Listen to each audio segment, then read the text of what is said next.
ရေအောက်မှာနေနေတလုံးပြီးတလုံးပျောက်ကွယ်နေပါတယ်။မိသားစုတွေဟာအသက်လွတ်ဖို့အလင်းမြန်ပြေးလွှားရွှေ့ပြောင်းနေကြရပြီးတချို့ကတော့ရေကာတာပေါ်မှာယာယီတဲထိုးကနေထိုင်နေရပါတယ်။တစ်ဖက်မှာလည်းကုညီကိုစောင့်မျှော်နေသူတွေရှိနေသလိုနောက်တစ်ဖက်မှာတော့ရေမြုပ်နေတဲ့နေအိမ်တွေထဲဝင်ရောက်ခိုးယူနေတဲ့ဆိုတဲ့သတင်းတွေကလည်းဒေသခံတွေကြားစိုးရိမ်မှုကိုပုံမမြင့်တက်စေပါတယ်။ဒီနေ့တင်ဆက်ပေးမယ့်သတင်းကတော့ ARD တိုင်းလေးမျက်နှာမြို့နယ်မှာစတင်ခဲ့တဲ့ရေဘေးဟာအခုဆိုရင်မြို့နယ်၄ခုထိပြန့်နှံ့လာပြီးပြည်သူတောင်းပေါင်းများစွာရေးပေါ်ကူညီလိုအပ်နေတဲ့အခြေအနေတွေအကြောင်းဖြစ်ပါတယ်ဗျာအားလုံးပဲမင်္ဂလာပါ Audio ဘိုင် Quiz or Channel ကနေကြိုဆိုလိုက်ပါတယ်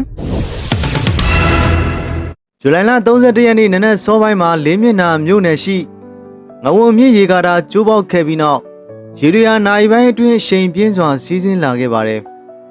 အစာပိုင်းမှာဒေသခံအများစုကရေတက်လာမယ်လို့ခန့်မှန်းထားပေမဲ့ရန်နေငယ်အတွင်းရေရှိန်ကမလျော့ပဲ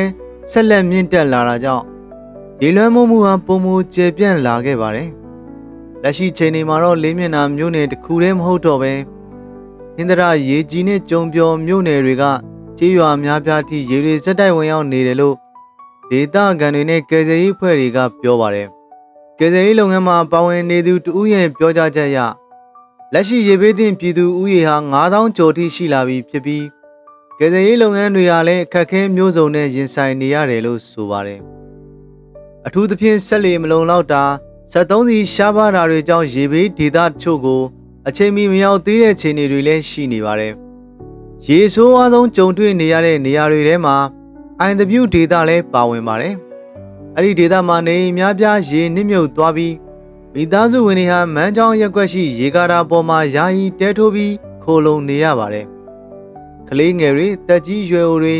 နာမကျန်းသူတွေလည်းပါဝင်နေပြီးလက်ရှိချိန်တွေထိလူရှင်နဲ့ကူညီတွေလုံလောက်စွာမရောက်ရှိသေးဘူးလို့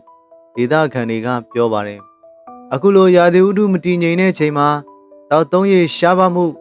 အစားအစာပြက်လက်မှုနဲ့ကျန်းမာရေးဆိုင်ရာအန္တရာယ်တွေကလည်းပုံမကြီးမားလာနိုင်တယ်လို့ကယ်ဆယ်ရေးလုပ်ငန်းတွေဆောင်ရွက်နေသူတွေကသတိပေးထားပါတယ်။ရေဟာမြို့ရင်းမှာတင်မဟုတ်ဘဲလယ်မြေတွေစီကိုပါစတင်ဝင်ရောက်လာပါတယ်။ကျုံပရက်တရားမှာရေကျော်နေသလိုရေကြီးမြို့နယ်ကကညင်ခွတရားမှာလည်းရေကျော်နေတယ်လို့သိရပါတယ်။ဒီလိုခြေတွေကြောင့်ဒေသခံတွေဟာရေထက်တိုးလာနိုင်တဲ့အန္တရာယ်ကိုကြိုတင်တွက်ဆပြီး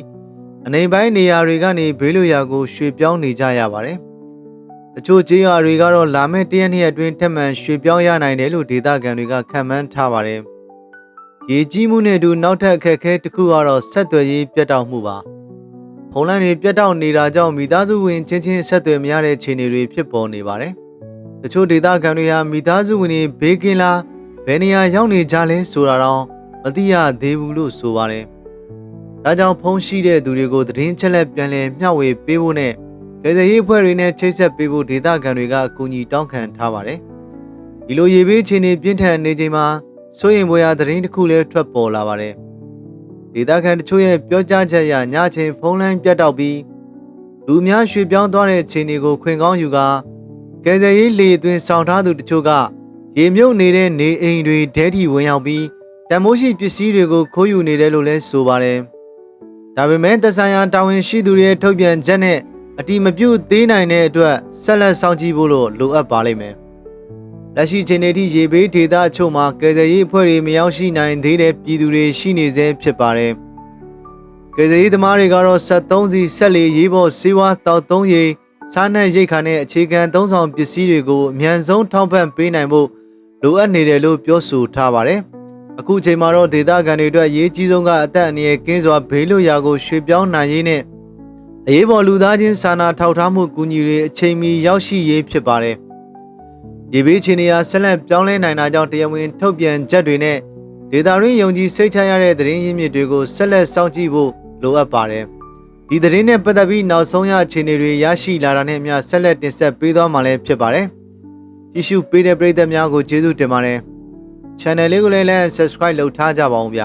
။ကျေးဇူးတင်ပါတယ်။အသိပညာဘုဒ္ဓရစရာအကြောင်းအရာတွေနဲ့စိတ်ဝင်စားဖွယ်ရာသတင်းအချက်လက်တွေကိုဖတ်ပြပေးမယ် Audio ဘိုင် Quiz ပါ